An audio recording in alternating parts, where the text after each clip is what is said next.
So, as ons wil verstaan die profeseë van Jesus in die Bybel, oor Jesus, oor sy geboorte, sy dood, sy opstanding, dan gaan ons op 3 maniere daarna kyk.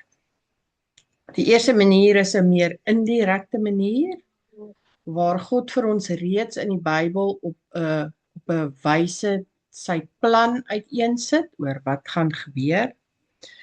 Die tweede manier wat ons dan gaan na kyk is dat ons gaan dit is wat meer voorkom in die Ou Testament.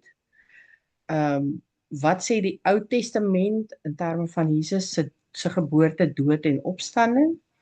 En dan gaan ons kyk in die Nuwe Testament, wat het Jesus self daaroor gesê? Maar onthou, 2 goed het ons laasweek, wat ek wil hê julle moet onthou, is dat eerstens, die Christene en die Jode kyk verskillend na hierdie profeseë. Christene sien dit as profeseë wat vervul moet word en wat vervul is spesifiek ten opsigte van die Here Jesus.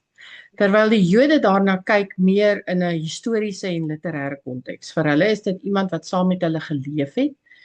En hulle kyk anders na hierdie Jesus as wat ons as Christene na hierdie Jesus kyk.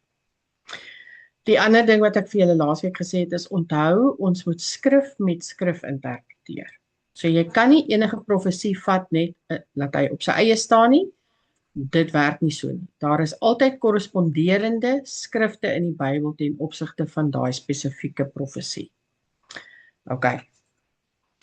So, die eerste een waarna ons gaan kyk is 'n bietjie meer van 'n indirekte manier waar God vir ons sy plan wys. Ons het al 'n bietjie hieroor gepraat baie lank terug, ek dink seker so 3 jaar terug. Dit was hier in die begin toe ons net met die Bybelstudie begin het. Nou die eerste meer indirekte manier wat ons gaan nou kyk, of wat ek vir julle wil so 'n bietjie van vertel, is die heel eerste vers in die Bybel. In die begin het God die hemel en die aarde geskape. Bereshit, bara Elohim, et hashamayim ve'et haaretz. Dit is wat dit in die Hebreëus is. Nou daardie deeltjie, in the beginning, in daardie gedeelte wys God vir ons wat sy plan gaan wees. Dat sy seun na die wêreld gaan kom en dat hy gekruisig gaan word vir die mens se sonde. En hoe weet ek dit? As ons kyk na die ontleding van die alfabet letters van die woordjies in the beginning, in die Hebreëus is dit net in beginning. Ons in die Engels, om dit meer sin te laat maak, het die woord the tussenin gesit. Dan kyk ons na 6 Hebreëse alfabetletters. Die eerste alfabetletter is die alfabetletter Bet. Voor ons daarby kom. Onthou ook, daai tyd, baie jare terug, het ek vir julle gesê, in die Hebreëse taal is daar prentjies, daar's die Hebreëse alfabet, en aan elke alfabetletter word daar prentjies gekoppel. Hulle noem dit 'n piktogram. En aan elke alfabetletter word daar 'n nommer toegeken. OK, so elke alfabetletter het 'n nommer en 'n prentjie. So die eerste letter in hierdie woord in the beginning is die alfabetletter Bet. En die prentjie of die piktogram vir hierdie alfabetletter verwys na 'n tent of 'n huis vir 'n familie of 'n seun. Dis die prentjie wat daaraan gekoppel word. Die tweede alfabetletter wat ons kry is die alfabetletter Resh, en die prentjie daarvoor is die hoof van 'n persoon of die hoogste. OK. Die derde alfabetletter wat ons kry is die alfabetletter Alef. En die prentjie wat daarmee verbandhoudend is 'n os wat vir ons die betekenis gee. So aan hierdie prentjie is daar's 'n prentjie gekoppel, maar hierdie prentjie het 'n betekenis en hierdie prentjie sê dat God is sterk. Okay? Dit sê vir ons dat God die sterk een is. Die 4de letter wat ons kry in hierdie alfabet is die letter shin. Nou shin, daar's heelwat, ons kan heelwat goed aan hom koppel, soos om te verskuil, om te vernietig, om te pres, om te druk. Die prentjie is soos tande, dit lyk soos tande. Dit kan beteken om te vernietig. Maar die belangrike ook is dat shin is die enigste alfabetletter waardeur God homself en sy naam identifiseer. So dis ook iets belangriks om te hou. As jy die alfabetletter of die alfabet letter shin sien, dis God. Okay. Die 5de alfabetletter wat ons hier kry is die letter Yud. Nou sy prentjie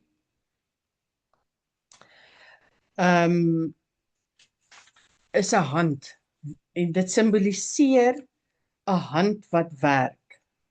Dis om te werk, om 'n daad te doen, 'n magtige daad te doen, om iets te kan accomplish, as ek dit so kan stel. 'n mighty deed, 'n magtige daad. Dit het alles met werk te doen. En die laaste letter is die alfabetletter Taf. En Taf, ekskuus, ek wil dit nou net hierso gekry. Simboliseer, dit is soos 'n dit lyk amper soos 'n kruis, wat beteken om te seël, om 'n verbond te sluit, die laaste of die einde, 'n teken of 'n merk. Okay. So as ons dan nou hierdie prentjie betekenisse in 'n sin gaan saamvat, dan sien ons die eerste letter, bet, is dat die seun, onthou, 'n bet, 'n seun, 'n persoon of 'n man, so die seun. Resh is dan, tussen hierdie twee is dit 'n persoon of 'n man. Alef het ek vir julle gesê, wys vir ons God. Die letter shin, dat hy gepres sou word, dat hy gedruk sou word. Yud het ek vir julle gesê is die hand wat teken om te werk of 'n mighty deed. So Yud is by sy hand, by God se hand. En die alfabetletter Taf is om te seël of 'n verbond of 'n teken of 'n merk te maak wat soos 'n kruis lyk. So dan sê God vir ons in hierdie woorde, as 'n man, die seun van God, as 'n man, hy onthou Jesus het aarde toe gekom as 'n man, en die as seun van God was hy gedruk by God se hand aan die kruis. So in Engels, as a man, the Son of God was pressed by God's own hand to a cross. So hierso wys God reeds vir ons wat gaan gebeur. Dis maar net so bietjie uit die Hebreëse taal, as mense dit begin ontleed, dan raak dit interessant. Nou dieselfde kry ons in Genesis hoofstuk 5.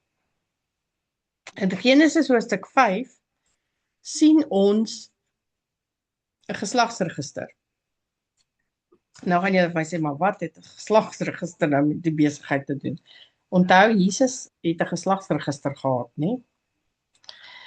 En hierdie name wat in hierdie geslagsregister in Genesis 5 is in Jesus se voorsate. Dit is Jesus se voorgeslag.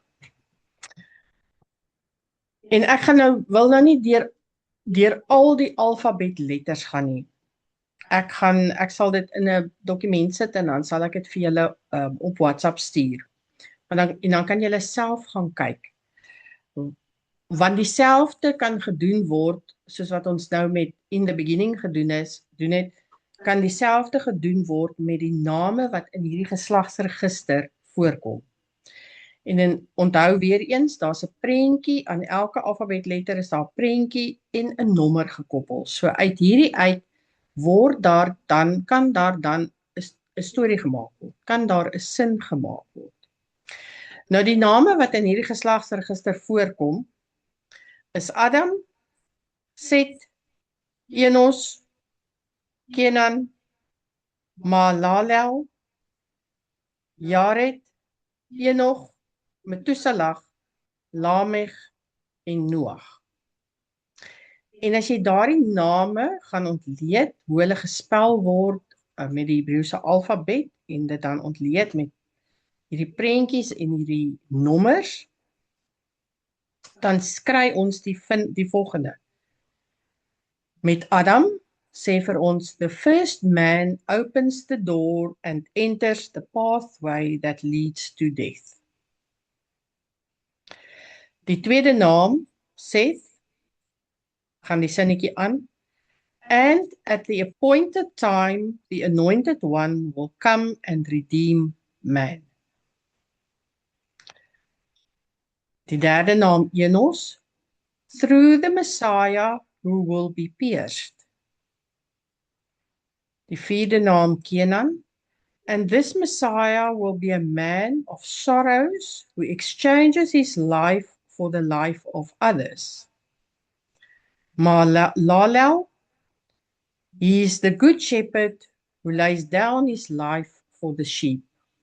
Jared, he is the blessed God who will come down as a humble servant.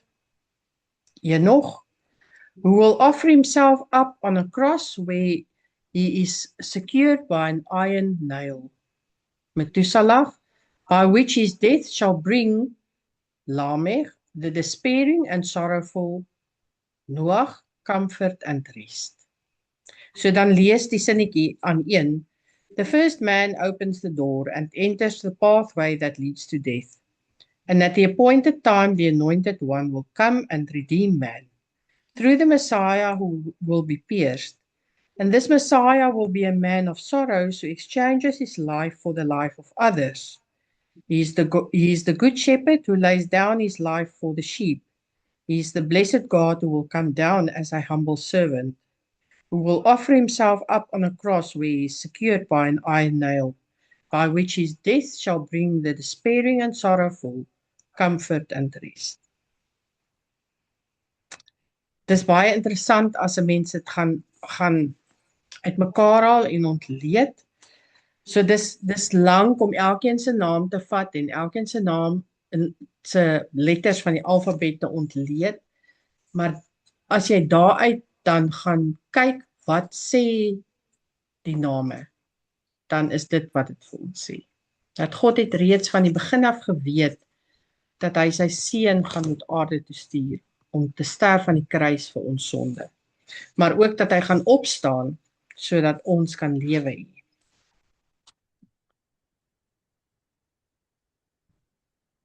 So as ons kyk dan na die meer direkte manier. Ek dink nie ons gaan vanaand alles kry nie, alles reg kry nie. So ek gaan vanaand nou verder net ook dan kyk na die direkte manier waar daar geprofeseer word in die Ou Testament oor Jesus se se geboorte.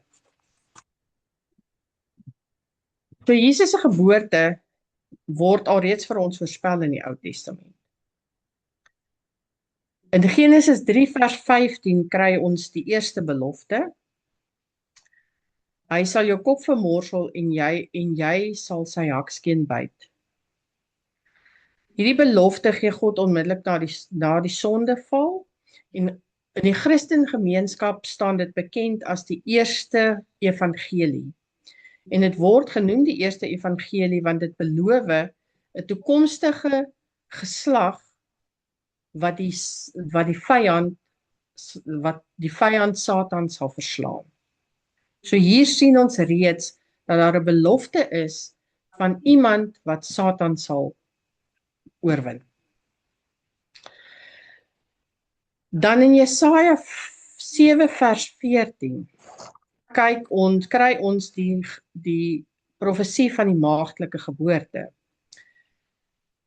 Kyk, 'n maagd sal swanger word en 'n seun baar en sy sal hom Immanuel noem. En ons kry dan dat dit vervul word in Matteus 1 vers 22 tot 23. Ek dink dis 'n baie bekende profesie. Ons ken dit almal. Ons weet almal dat dit oor Kersfeestyd dat ons dit geleer het dat die maagd sal swanger word en dat dit wel toe vervul is met die geboorte van Jesus.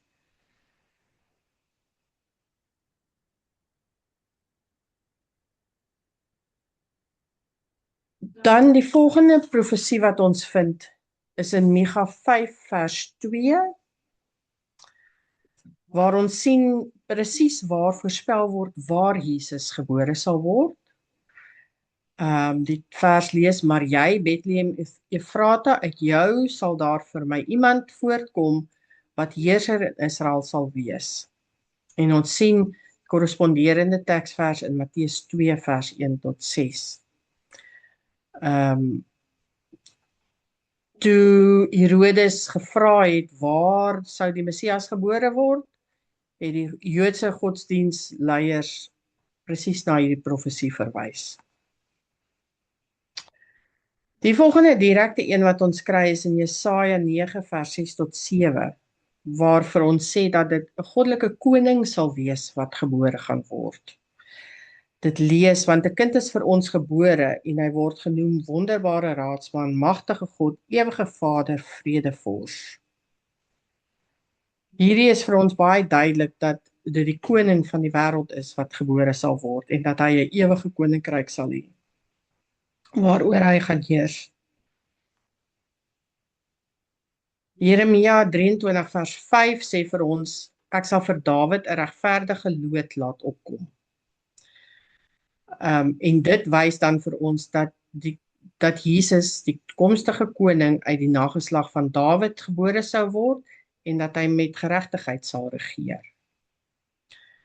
En dan in Numeri 24 vers 17 sê 'n ster sal uit Jakob voortkom. Ster van Bethlehem. Onthou Matteus 2 skryf vir ons oor die ster wat die wyse manne gevolg het na Bethlehem toe.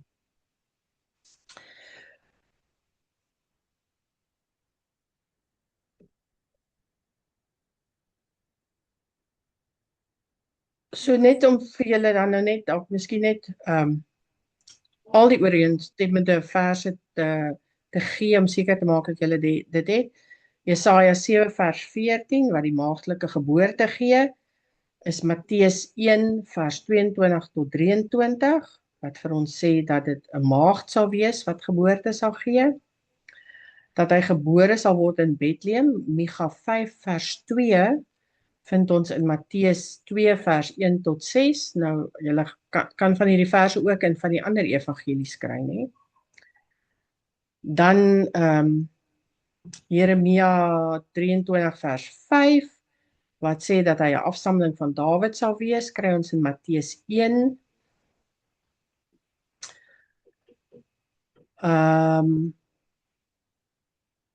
En dan is hier twee addisioneles wat ek vir julle wil gee. Hosea 11 vers 1 sê vir ons dat hy uit Egipte geroep sal word. Ons weet dat Jesus, dat sy ouers na sy geboorte met hom gevlug het na Egipte toe en dis waar die profesie van Hosea inkom. En in Matteus 2 vers 13 tot 15 verwys Matteus ook na hierdie woorde. En dan Jesaja 40 vers 3 en in Maleagi 3 vers 1 kry ons die profesie oor Johannes die Doper, wat kom om die weg voor te berei vir die Messias wat gebore sou word. En dan sien ons in Matteus 3 vers 1 tot 3 dat Johannes die Doper homself identifiseer as die voorganger van Jesus wat gekom het om vir hom die weg voor te berei.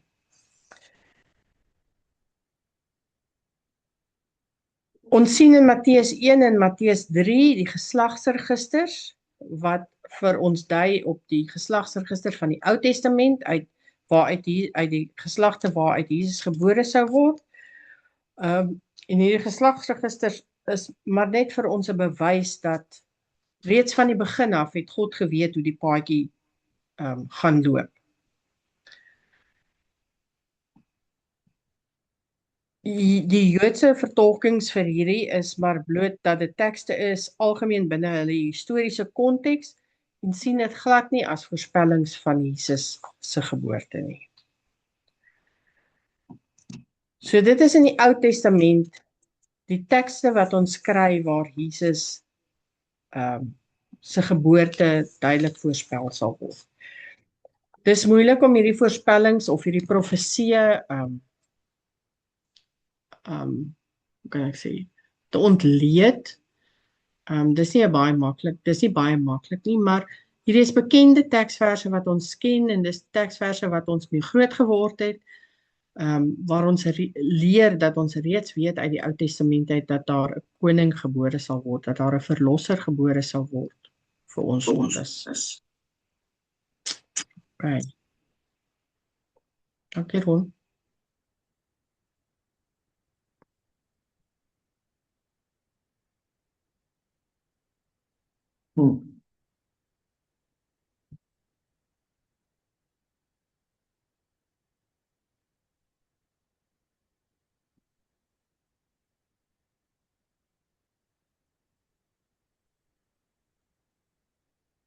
Ek wil nie gaan nie, Lizen.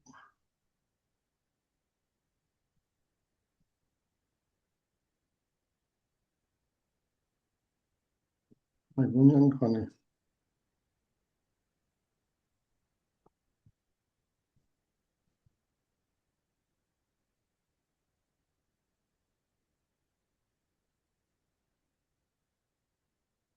Ek wil nie vanaand stop nie.